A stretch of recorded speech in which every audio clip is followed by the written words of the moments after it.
Meet the Relief Plus, your personal deep tissue therapist in the palm of your hand.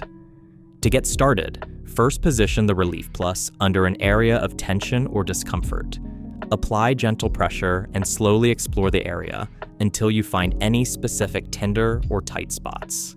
When you found a sweet spot, rest there with static pressure for about 30 seconds up to 2 minutes, or until you feel a release of the muscle. If you're new to trigger point release techniques, it's okay to start with even 5 to 10 seconds to get used to the pressure on the muscles. Just repeat 2 to 4 times, resting 10 to 15 seconds in between.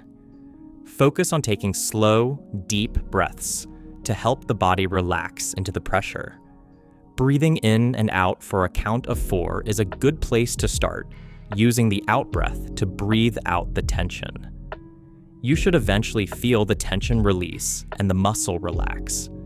Feel free to play around with positioning to find what works for you. Use it on a softer surface like a bed or cushion for reduced intensity, or use just the insert by itself as a gentler starting point.